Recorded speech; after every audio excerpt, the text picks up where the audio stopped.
la subluxación de la metacarpofalángica, y vean cómo está esta subluxación, pues nos incrementa la desviación cubital de los dedos y radial de la muñeca. Aquí tenemos igual esta desviación, o también se le conoce como dedos en ráfaga, y pues también tenemos esta subluxación de las metacarpofalángicas y un pulgar adductus. Aquí los dedos en cuello de cisne, que ya habíamos mencionado la clase anterior. Tenemos una subluxación en las interfalángicas proximales. Y además aquí, en la mano derecha, una de las metacarpofalángicas. Pero bueno, es sobre todo para que vean estos dedos en cuello de cisne. Aquí tenemos un dedo en botonera o en ojal. Aquí también tenemos una subluxación de las interfalángicas proximales, pero la diferencia con los dedos de cuello de cisne es que en una es subluxación de los flexores y en la otra de los extensores. Y esta por lo regular se acompaña, bueno, nada más es un solo dedo, a diferencia de la de dedos en cuello de cisne, que pueden ser varios. Aquí tenemos un pulgar en Z. Entonces, con estas deformidades, pues los pacientes ya no pueden hacer las actividades funcionales de la mano, y como sostener un vaso, agarrar un cuchillo, unas tijeras, no sé, les va a costar mucho trabajo. Entonces, uno de los objetivos terapéuticos para el paciente con artritis reumatoide es garantizar su funcionalidad, su calidad de vida del paciente, porque si no, pues lo van a despedir del trabajo por no realizarlo, por no poder realizarlo, o por realizarlo, pero pues con menor cantidad, no sé, muchos a lo mejor son obreros o trabajan en unas, ¿cómo se llaman? Donde hacen ropa y demás, entonces a lo mejor cosiendo y todo esto, pues el paciente va a disminuir su actividad. Aquí tenemos una sinovitis de la vaina de los tendones. Pueden ustedes observar que la paciente lleva anillos, lo cual nos indica que a nivel de las interfalángicas proximales pues no hay inflamación, sino ni siquiera lo soportaría. Pero donde sí tenemos esta sinovitis es en esta vaina de los tendones extensores de las manos. Aquí tenemos la caída de los 3 dedos por rotura de los tendones de los extensores. A veces puede ser igual 1 o 2 o los 3 dedos, eso es lo más común. Si lo ven ustedes así directamente, pues pensarían a lo mejor que es una lesión neurológica, pero pues es por esta rotura de los tendones. Entonces, esta enfermedad, ya habíamos dicho, dentro de su fisiopatología, pues tiene esta afectación de debilitamiento de las estructuras articulares y demás, y por la inactividad. Aquí también tenemos una tenosinovitis, es predominante en las muñecas, pero también tenemos aquí una lesión que será importante que pregunten al paciente si no se golpeó, se machucó, o qué le pasó en esto. No, pues nada más apareció así, pues entonces evaluar, porque probablemente sea una vasculitis y necesita el paciente pues un tratamiento pues más agresivo. Aquí ya tienen ustedes lesiones muy avanzadas.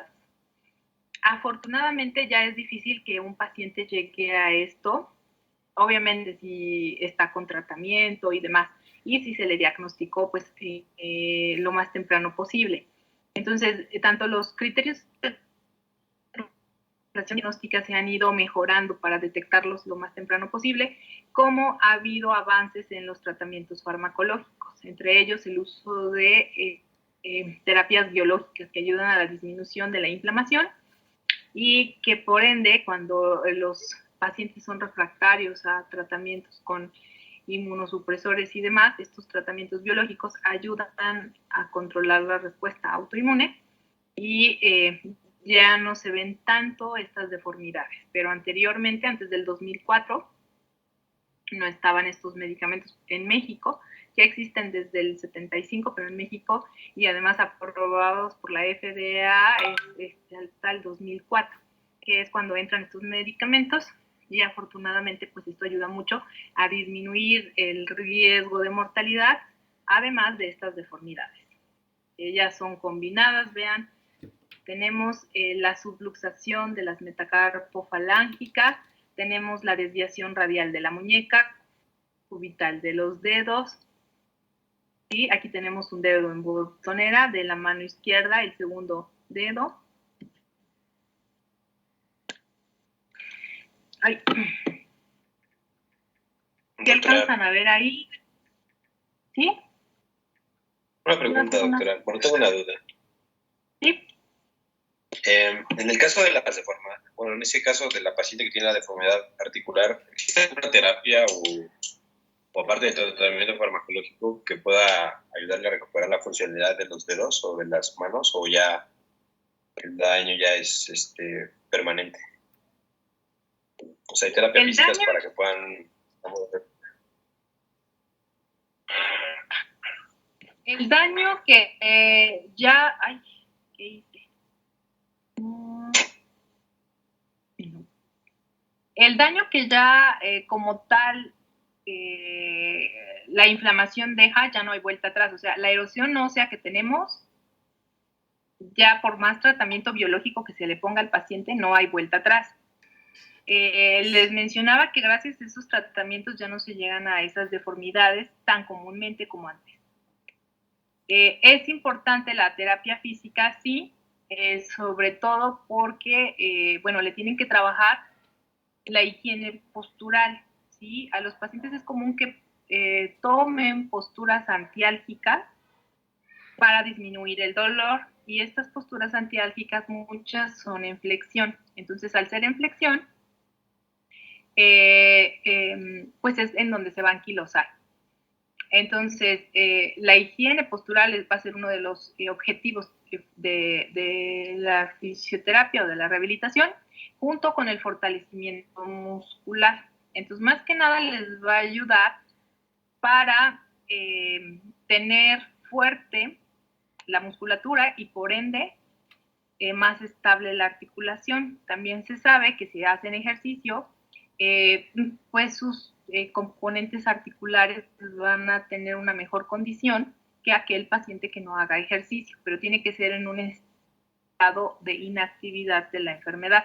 ¿Sí? Si está activo, si hay inflamación, está rojo, si quieren hacer ejercicios, pues el daño va a ser mayor que el beneficio, ¿no? O a lo mejor no hay daño, pero el paciente va a sufrir, pues eso no es lo que buscamos, ya sufre mucho con la enfermedad como para mandarlo a sufrir más, sino que una vez que está en remisión la enfermedad, se recomienda que asistan a fisioterapia, pues si tiene algún dolor todavía, para que con los agentes le disminuya, pero si no, sobre todo ayudarle a hacer la musculatura y a que mejore su condición cardio, ¿sí? Sobre todo que hagan ejercicio es lo que más recomienda. Pero ya que están estas desviaciones que veíamos, así que como con taping o que con terapia manual se los alineen, eso es imposible. Es más, en el intento lo pueden terminar de fracturar y demás. Ahorita más adelante van a ver unas imágenes de estas manos y pues ya tienen osteoporosis, está la subluxación y demás. Entonces, ya no hay vuelta atrás, pero el problema con esta enfermedad es que no se quita. Todavía se puede poner peor la situación. Entonces, se tiene que evaluar la funcionalidad de la mano, porque a lo mejor ustedes ven estas manos y dicen, no, pues ya no van a poder hacer nada, pero resulta que el paciente ha desarrollado sus habilidades y todavía incluso hasta puede tejer. Pero habrá pacientes que a lo mejor no tengan tanta deformidad y sin embargo ya les cueste mucho trabajo hacer algunas actividades. Entonces, de ahí que es importante la valoración de la funcionalidad. Hay instrumentos para evaluar la funcionalidad de la mano. O tiene, por ejemplo, el SF36 que evalúa la calidad de vida y son 8 rubros. Entre ellos uno es la funcionalidad del paciente. Entonces, dependiendo de esto, de los resultados, pues es lo que amerita. Si necesita ir a terapia para funcionalidad o necesita ir porque pues también detectaron síntomas depresivos, pues entonces remitirlo a psicología. Y si no es suficiente, pues incluso a psiquiatría. Ahora, estas deformidades que ustedes ven aquí en el pie, también es importante remitirlo pues a fisioterapia o a ortopedia, pero no, que ya que está esto, pues realmente es a ortopedia, ¿sí? Pero al saber ustedes que ya el paciente tiene artritis reumatoide, va a ser importante que este paciente utilice una plantilla para que le dé un soporte, y esta caída del arco interno pues no sea tan severa como en este paciente, ¿sí? Que utilice separadores de dedos para ayudar a que no se presente tan rápidamente el hallux valgus, pero sobre todo es que utilice un zapato adecuado. Un zapato adecuado es como el de monjita, que lleva puntera, contrafuerte, que tiene un tacón cuadrado de entre 2 centímetros hasta 4 centímetros y medio, que es amplio, ¿sí? Que sea de piel. Si utilizan alpargatas o crocs, pues bueno, son los zapatos que más deformidades se le van a hacer, porque no tiene esta como sostén, ¿sí? El zapato de piel es suave y a la vez le da sostén al pie. Entonces, tiene que tener este refuerzo en el arco interno del pie. Si ustedes buscan fotos de Renoir, un pintor francés que pues también sufrió de artritis reumatoide, y aún con artritis reumatoide, si ustedes ven sus manos, pues se parecen un poco a estas manos, y todavía con esto pintó 450 pinturas. Él tiene más de 2.500 pinturas, pero con artritis reumatoide todavía siguió pintando. Y en las fotos podrán ustedes observar sus manos, cómo estaban ya deformadas, sus pies, que utilizaba alpargatas, porque realmente encontrar zapatos para este tipo de pies, ya con estas lesiones, va a costar bastante trabajo, ¿no? Se los tendrían que hacer a medida.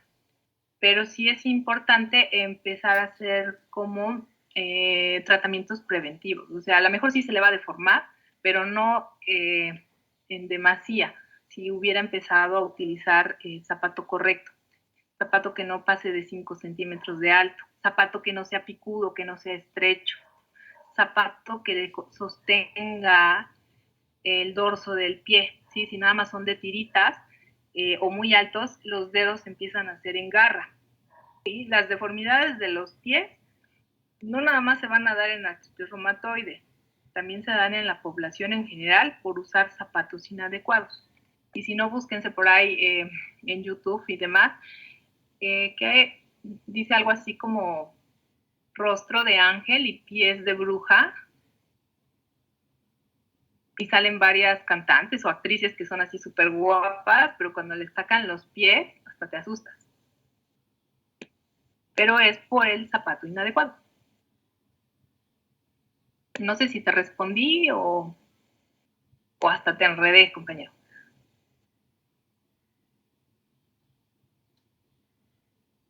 O lo dormí.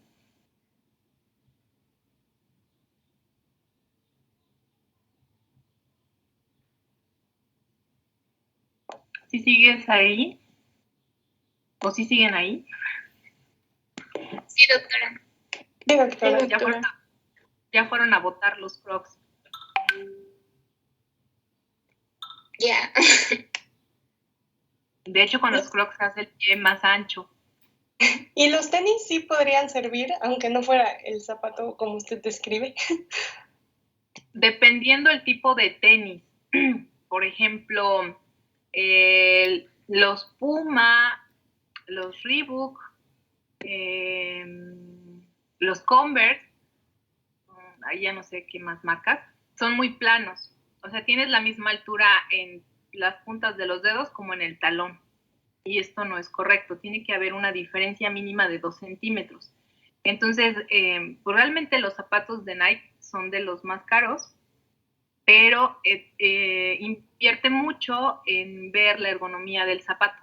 Entonces ustedes se pueden traer zapatos que sí los ven, si tienen esa diferencia entre la punta de los dedos y el pie, y también tienen el refuerzo en el arco interno del pie. Incluso, si no me equivoco, tienen que si haces un apoyo mayor interno, tiene un refuerzo en la parte interna del talón, y si haces el apoyo mayor externo, tiene un refuerzo en la parte externa del pie.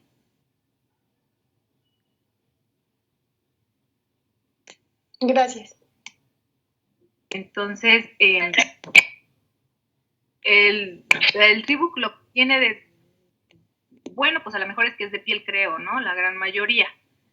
Los Converse de plano, pues sí son todos de tela, pues ni de plano y que no tiene un sostén como más fijo, pues no, es lo peor que se pueden comprar. Los zapatos estos, los flats, tampoco, son de lo peor que pueden comprar. Y los zapatos picudos, mucho menos. Entonces, el que no tengan esta diferencia del tacón va a hacer que hagan apoyo completo como masa en el pie, o si se pasan de tacón, o sea que esté muy alto, van a hacer un mayor apoyo en la cabeza de los metatarsianos y tiene que haber como un equilibrio en los apoyos. Entonces, por eso es que se recomienda estas alturas. Al estar muy elevado o plano va a dar inestabilidad en la columna lumbar y entonces también los pacientes, pues ya a una edad más avanzada es común que sufran de lumbalgia.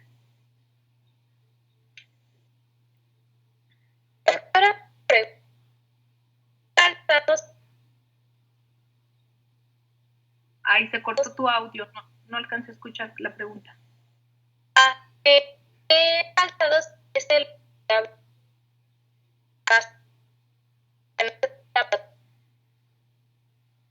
¿Qué tan alto es el tacón?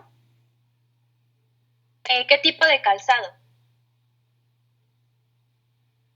Ay, es que no, se cortó. ¿Qué tipo de calzado qué? ¿Qué tipo de calzado sería el adecuado utilizar en casa, aunque la persona no sufra la patología? Pues estos que les decía de viejita, que son zapatos que cubren el empeine, zapatos que tienen puntera, zapatos que tienen tacón cuadrado, porque también hay unos que le llaman ¿qué? De pirinola o de pirinola o de ahí no recuerdo el nombre, pero es el taconcito como casi una punta y luego anchito como una pirinola, pero no es muy alto, pero el hecho de que venga esa puntita da la inestabilidad al caminar. Entonces tiene que ser un zapato cuadrado. Anteriormente, pues muchos, todos como feos, de abuelita, de monja, actualmente ya hay varias marcas hispanitas, 24 horas y así, que entran un poco en los estándares de un zapato correcto y que pues ya tienen algún ahí aditamento que les hace verse no tan feos, ¿no? O ahora con todos los colores que ponen. Pero sí, de preferencia es que sea de piel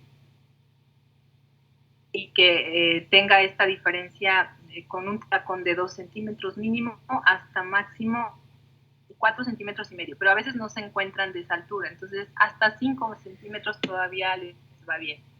Que sea de suela de goma, si se puede. Esos son los zapatos correctos.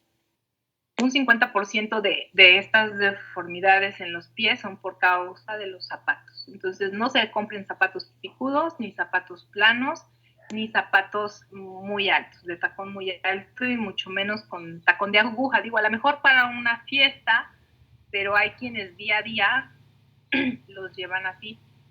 Incluso creo hay países donde es obligatorio para los que trabajan en oficina y demás llevar zapato así muy alto. Y también en lugares donde, no sé, comisión o hay ciertas empresas que es más, si los trabajadores llevan un zapato así o las trabajadoras, pues es riesgo de trabajo. Entonces las regresan a su casa porque pues es más fácil que se puedan caer y demás. Y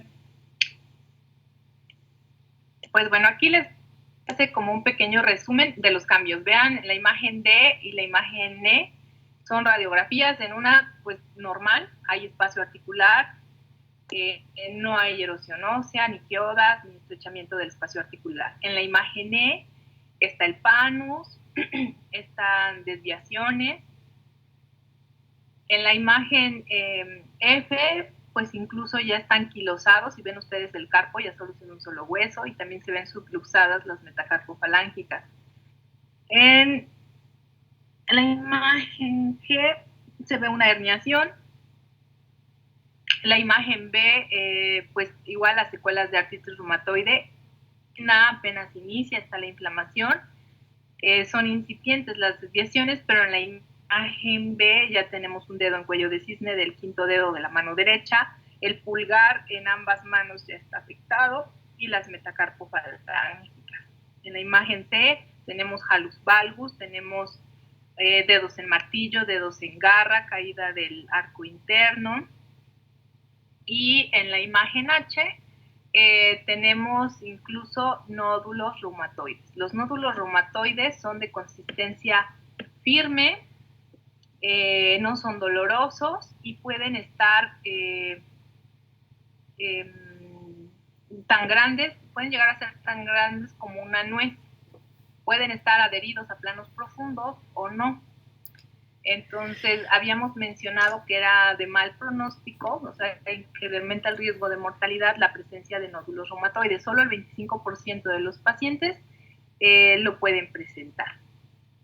Y bueno, aquí tienen ustedes los criterios de clasificación diagnóstica de 1987 para artritis reumatoide. Estos criterios con los actuales tienen mayor especificidad, pero ¿qué pasaba? Que cuando tienen que tener 4 criterios de 7 para decir que tiene artritis reumatoide, pero estos criterios te hacen o te identifican al paciente con artritis reumatoide cuando ya la enfermedad está establecida. Si los ven, pues es la rigidez matinal de más de una hora, la presencia de 3 o más grupos articulares inflamados, que las articulaciones de las manos estén inflamadas, que haya una artritis simétrica, que haya presencia de nódulos reumatoides subcutáneos en prominencias óseas o en zonas yuxtaarticulares, que el factor reumatoide en suero esté elevado, pero aquí pues recuerden, en pacientes, más bien en personas que no tengan la patología, también puede estar presente esto, y radiológicamente vean que ya haya alteración radiográfica como es erosión u osteoporosis yuxtaarticular. Entonces, si ya tenemos estos cambios, pues quiere decir que ya el paciente tiene un buen de tiempo con la patología. Entonces, no es que sean malos, simplemente es que no detectan tempranamente al paciente con artritis reumatoide. Los nuevos criterios se los dividen en afectación articular, serológica y el tiempo con la enfermedad. Entonces, tienen que juntar 6 puntos para decir que tiene artritis reumatoide. Si el paciente tiene una articulación inflamada y este es grande, es 0 puntos. A diferencia que si son articulaciones pequeñas, con que tenga de 1 a 3, son 2 puntos. Puede tener hasta 10 articulaciones grandes inflamadas y eso solo les va a dar 1 punto, ¿sí? Valen más las articulaciones pequeñas.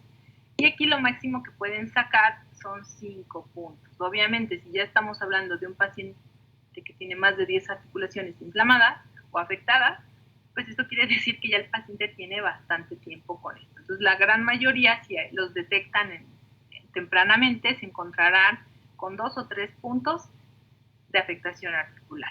Y luego se va a completar con la serología. Si el factor reumatoide y los antipéptidos cíclicos citrulinados están negativos, son 0 puntos. Si están a títulos bajos, 2 puntos. Si están a títulos altos, 3 puntos. Y los reactantes de fase aguda de la inflamación, si están normales, 0. Si están elevados, 1 punto. Entonces puede ser que aquí sacaron 2 puntos de afectación articular. Y puede ser que de aquí tengan 2 puntos de serología. Son 4 puntos. Y 1 punto porque están los reactantes elevados, son 5 puntos. Entonces, su paciente tiene que tener más de 6 semanas con este proceso inflamatorio para decir que tiene artritis reumatoide. ¿Alguna duda aquí? Doctora, si se quedara en 5, ¿realmente es eso probable o ya haríamos un diagnóstico o tendremos que hacer como que más exploraciones? Si se quedara en 5, dado el caso, por poner un ejemplo. Dependiendo cuáles, por ejemplo, 5 ya es probable, pero a lo mejor te quedó en 5 porque tiene, no sé, la duración de la enfermedad, un punto. Tiene la velocidad de cimentación globular también, otro punto. Tiene los anticuerpos, otro punto. Tenemos 4 puntos, pero solo tiene 3 articulaciones. Bueno, si ya tiene 3, ya completamos los 6, ¿verdad? 4, 6. No, esa no aplicaba. Ya. Puede ser que tenga, no tenga los anticuerpos ni el factor reumatoide positivo y tenga solamente 3 articulaciones afectadas. Entonces, tendríamos 2 puntos de la cuestión articular, un punto de la serología, son 3, y un punto de estas son 4. A ver. Puntos.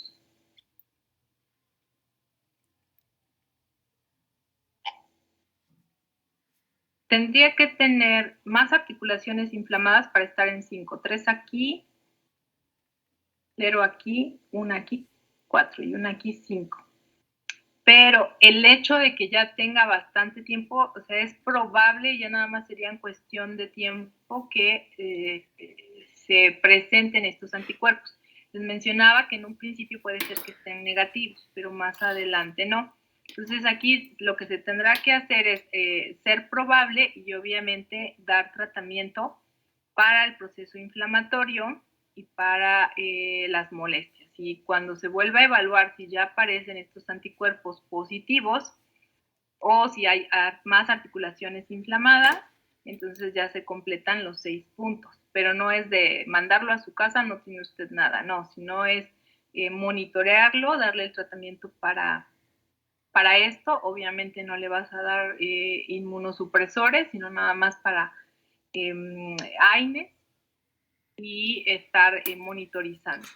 Y con esto, anteriormente se usaba una pirámide de tratamiento, que primero eran AINES, luego si no funcionaba, glucocorticoides, y si no funcionaba, entonces inmunosupresores. Actualmente no, se hace una combinación de todos los tratamientos.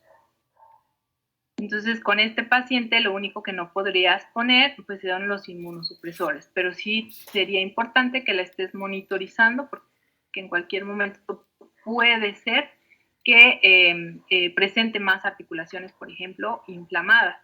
O si a lo mejor tu paciente tiene los anticuerpos, 2 puntos o hasta 3 puntos, y estos, las reactantes de fase aguda, y ya tiene más de 6 semanas, estamos hablando de 5 puntos. Pero solo tiene una articulación inflamada, entonces, pues tendrás que esperarte a que, a ver qué otra patología puede ser, porque si son articulaciones grandes, y por eso no completas los puntos, porque tú estás buscando pequeñas, pues puede ser una espondiloartropatía. Entonces, esta patología es prima hermana de otras patologías. Puede ser de artritis reumatoide, o puede ser un lupus, o puede ser una espondilitis, puede ser un síndrome de Sjögren. Entonces, sí es importante monitorizar o evaluar pues otras patologías. Por ejemplo, puede llegarles a ustedes una paciente femenina de 30 años de edad o 35 años con afectación de las articulaciones pequeñas de las manos y tienen un conteo de 10 puntos. Ya tiene más de 6 meses. Los reactantes de fase aguda, pues si están inflamadas, lo más seguro es que van a estar elevados, pero no tienen los factor reumatoide y a lo mejor tampoco los anti-CCP. Entonces tendrán ustedes que evaluar otros anticuerpos, como pueden ser anticuerpos antinucleares. Estos pueden estar presentes en artritis reumatoide, pero a títulos bajos. Y anti-DNA. Si el anti-DNA le sale positivo, entonces seguramente esto no es, esta paciente no es un artritis reumatoide, es un lupus. Los anti-DNA en artritis reumatoide siempre van a estar negativos. El anticuerpo antinuclear pues realmente nos dice que hay una respuesta autoinmune a que no sabemos. Entonces ahí pues valorar si no tiene una afectación cutánea el paciente,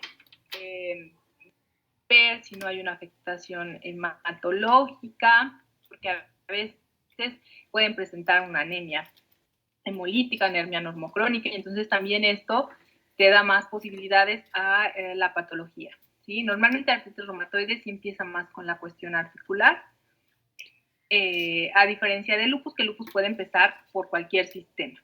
Entonces es y descartar si no hay otras patologías a las que se pueda causar o que estén causando esta sintomatología del paciente. Y una vez que se ha hecho el diagnóstico, es importante ver qué tan activa está la enfermedad. Acá tienen ustedes 4 instrumentos. Les aconsejo que investiguen cómo son. Hay en internet, están en digital o pueden bajar una hojita. Entonces está el SDAI, CDAI, DAS o DAS 28. Estos pues evalúan tanto los niveles de la proteína C reactiva, el número de articulaciones afectadas y la velocidad de cimentación globular. Entonces, dependiendo de los resultados, les puede dar que la paciente pues está en remisión o que hay una baja actividad de la enfermedad o que hay una moderada actividad o una actividad alta. Entonces, esto es importante porque dependiendo qué tan activa esté la enfermedad, va a ser el tratamiento farmacológico. Si está con una actividad muy alta, pues tendrán que llevar corticoides vía intravenosa, por ejemplo, o también el uso de tratamientos biológicos. Si está con una actividad baja o en remisión, pues puede ser que utilicen o no corticoides, los inmunosupresores van a estar a dosis muy bajas y demás. Entonces, estos instrumentos es una manera objetiva de saber qué tan activa está la enfermedad. El tratamiento va, pues obviamente, basado en los síntomas del paciente, ¿sí? Si hay dolor, si hay inflamación, si hay alguna afectación cardíaca o pulmonar, pues es el tratamiento que tiene que estar llevando. Y también es importante que vayan ustedes evaluando los efectos adversos de los tratamientos farmacológicos para artritis reumatoide, ¿sí? No es satanizar los glucocorticoides porque son,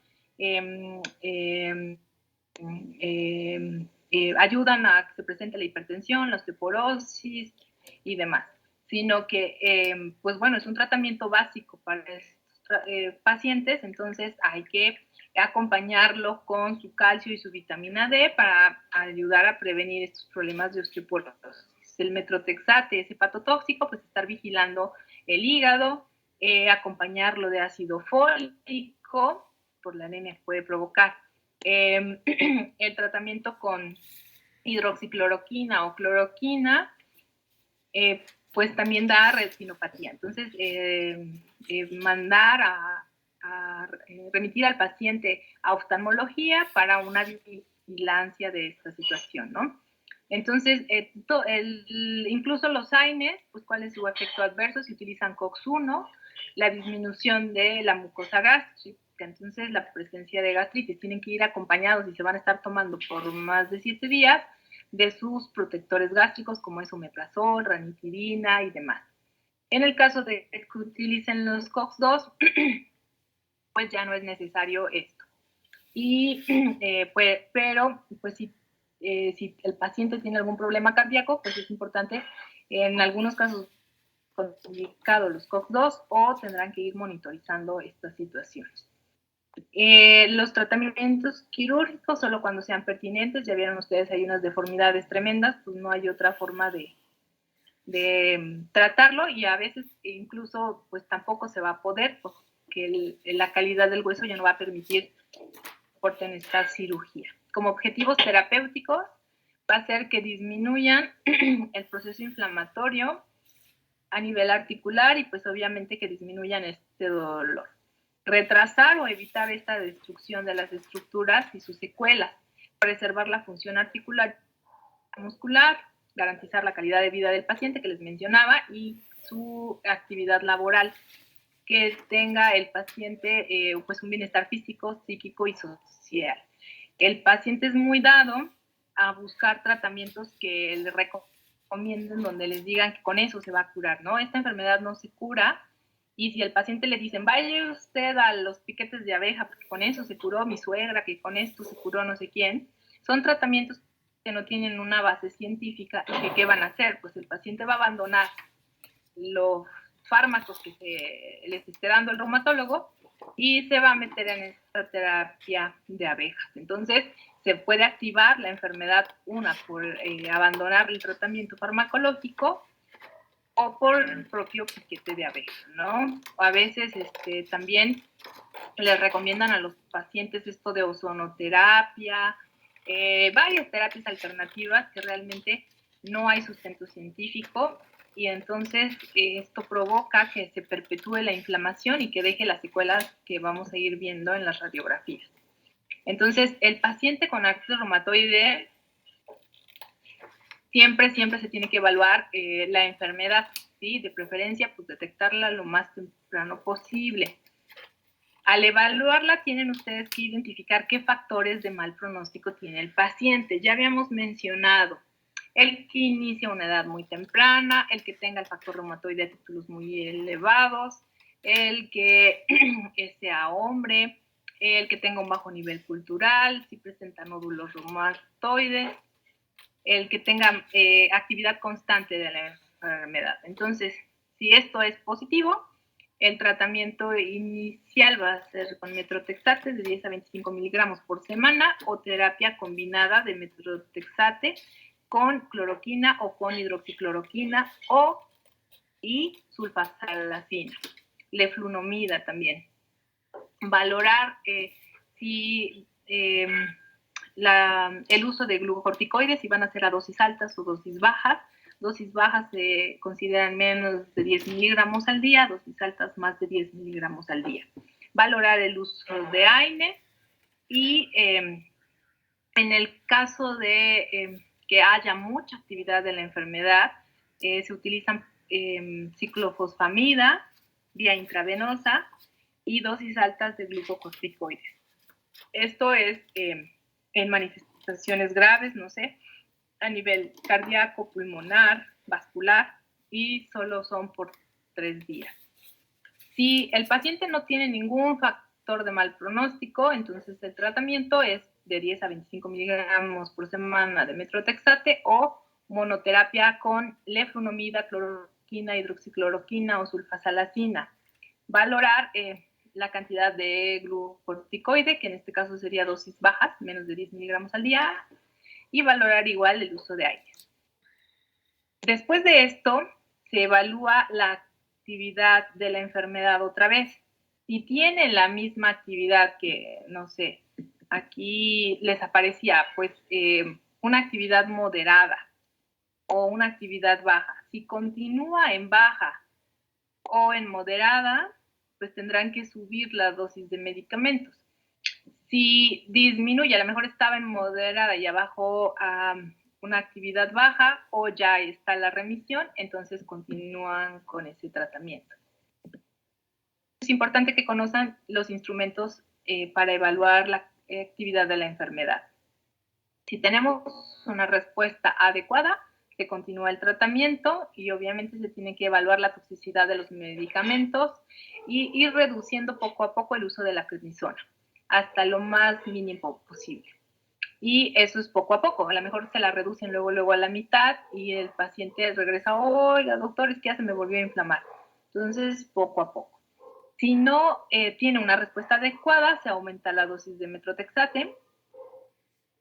El máximo tolerado son 25 miligramos por semana.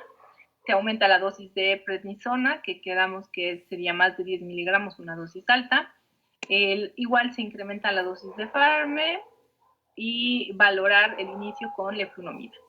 Entonces tienen que tener mucho cuidado con la combinación de estos medicamentos Si la respuesta es adecuada, pues se continúa el tratamiento y se sigue valorando para ir disminuyendo la dosis. Si no, entonces estos pacientes pues están siendo refractarios al tratamiento, ¿no? Tendrán que hacer un escrutinio para tuberculosis. ¿Alguien me puede decir por qué y cómo harían este escrutinio?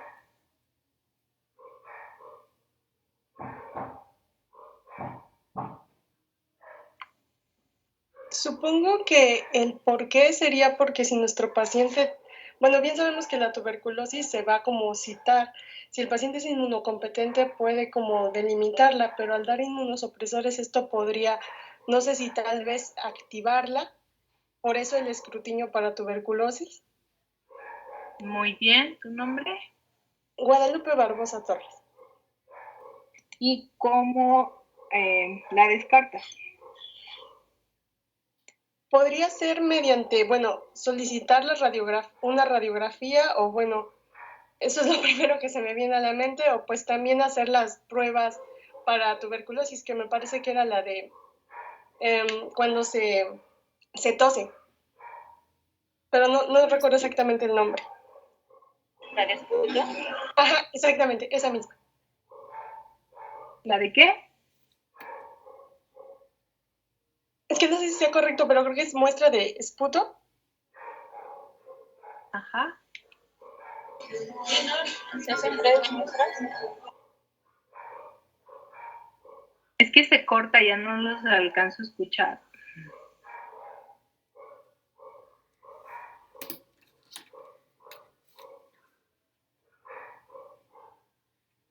Bueno, esto principalmente, bueno, lo que mencionaba su compañera, pero es porque si el paciente sale refractario a este tratamiento convencional, entonces el siguiente tratamiento va a ser con biológicos.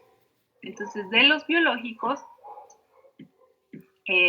como menciona, pues puede, al utilizarlos, puede activar y pues obviamente pues tener peores reacciones del paciente. Entonces tenemos el etanabatacept, el rituximab, el infliximab, tofacitinib, el JAK y tolisizumab, sarilumab. Ya creo, no me acuerdo si ya se los había dicho. Entonces, estos tratamientos biológicos solo son en casos graves en donde no se ha podido controlar la patología con el tratamiento pues, ya más fuerte que podemos dar para esta patología. Y estos son los medicamentos que les menciono. Afortunadamente han ayudado bastante a que el paciente mantenga la calidad de vida por su respuesta tan potente. Sin embargo, pues tiene sus efectos adversos, que sí, el paciente pues se debe de cuidar bastante, de no tener contacto con infecciones ni nada por el estilo. Y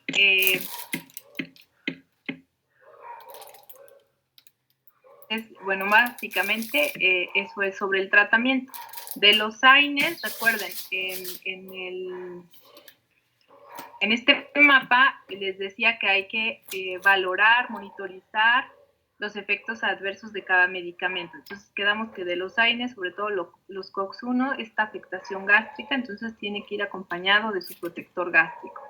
De los glucocorticoides, como sus efectos adversos son varios, pues bueno, entre los principales es la presencia de osteoporosis secundaria al uso de glucocorticoides, se tiene que acompañar de vitamina D y calcio. Pero pues realmente este es el tratamiento base para ayudar a un paciente con artritis reumatoide.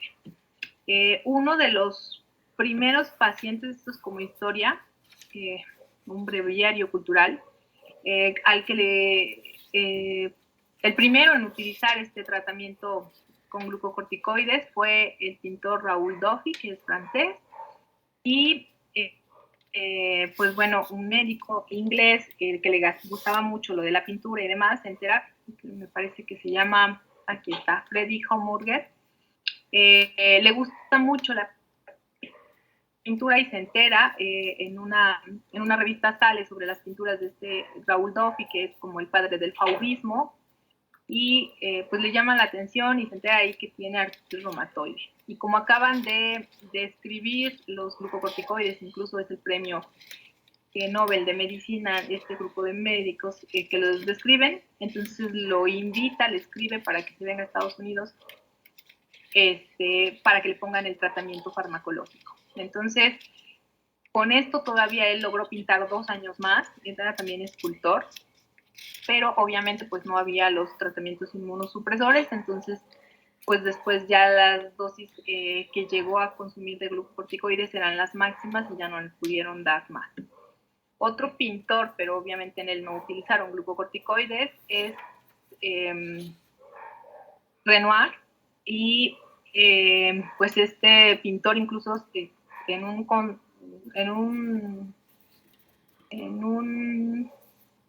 congreso en Austria del EULAR, uno de sus nietos hizo la presentación incluso con fotos de su abuelo, que pedía que le amarraran los pinceles a las manos para poder seguir pintando. Si buscan ustedes imágenes, se le ven sus manos con muchísimas deformidades y demás, y él ya con la enfermedad muy avanzada todavía logró pintar 450 cuadros. En total creo que tiene más de 2.500 pinturas y bueno, ahí hacen el análisis de las diferencias en antes de las secuelas de artritis reumatoide y después de la artritis reumatoide. Entonces, dosis bajas de glucocorticoides son menos de 10 miligramos de prednisona. Recuerden que aquí se utiliza prednisona porque es un corticoide que se puede controlar un poquito mejor, que se sabe la dosis acumulada, a diferencia de los fluorados como la dexametasona o la betametasona, que no se puede saber la dosis acumulada con exactitud. Y obviamente, al estabilizarse el paciente, pues se tiene que reducir el tratamiento de corticoides. Entonces, con los otros medicamentos no se puede llevar ese control, con estos medicamentos sí, por eso es que se utiliza la prednisona. Pero tiene que ir acompañada de su calcio y vitamina D.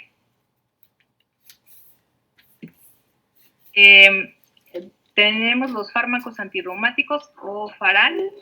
Estos medicamentos, pues de primera línea están los antimaláricos, como es la cloroquina, la hidroxicloroquina, y estos pues intervienen en el procesamiento antigénico por macrófagos y otras células presentadoras de antígeno. Es eficaz de un 60 a un 80% de los casos. La dosis son de 4 miligramos por kilogramo día para cloroquina y de 6 miligramos por kilogramo día para hidroxicloroquina, no pasar de 250 miligramos al día de cloroquina o 400 miligramos al día de hidroxicloroquina. Como efectos adversos, pues la toxicidad, presencia de náuseas, vómito, diarrea o dolor abdominal, retinopatía. Entonces, estos pacientes tendrán que remitirlos a oftalmología para que los vayan monitorando por este tipo de problemas. La sulfasalazina también es una sustancia de la síntesis del ácido fólico con propiedades antiinflamatorias e inmunosupresoras. Se utiliza no nada más en pacientes con artritis reumatoide, sino también en los de espondiloartropatía. Los efectos secundarios son dispepsia, náuseas, cefalea, vómito, dolor abdominal, anemia y demás. La dosificación es de 500 miligramos al día la primera semana y posteriormente 500 miligramos cada 12 horas hasta llegar a 3 gramos por día. La de penicillamina pues ya no se utiliza actualmente, sus efectos adversos son bastantes, entonces con los otros tratamientos, si recuerdan en el mapa que les mostré hace rato, el que más mencionaba es el motrexato. Este es el más utilizado de todos, actúa a nivel del metabolismo del ácido fólico, entonces también tiene que ir acompañado de ácido fólico, disminuye la actividad de la interleucina 1, inhibe la síntesis de leucotrienos y disminuye los niveles del factor reumatoide. Se recomiendan como dosis inicial 7.5 miligramos a la semana, es vía oral normalmente, y pues si ya vimos, si sigue activa la enfermedad, se incrementa su dosis hasta máximo 25 miligramos. Su toxicidad habitual es de tipo hematológico, y entonces el paciente va a presentar citopenia, también a nivel hepático, a nivel pulmonar, a nivel de las mucosas y a nivel neurológico también. Entonces, este medicamento pues no se va a mezclar con alcohol. Es importante que le adviertan esto al paciente, porque si ustedes no le dicen y el paciente el fin de semana pues se va de fiesta, imagínense. Y luego estar monitorizando pues estas toxicidades, ¿no? La cuestión hepática es muy hepatotóxico. En algunos casos, si lleva dosis muy altas y por tiempos prolongados, pues puede dar aplasia medular, entonces también es de estar vigilando. Y se debe de acompañar de ácido fólico, 5 miligramos a la semana. Y ya los dejo aquí para que no se les haga tarde.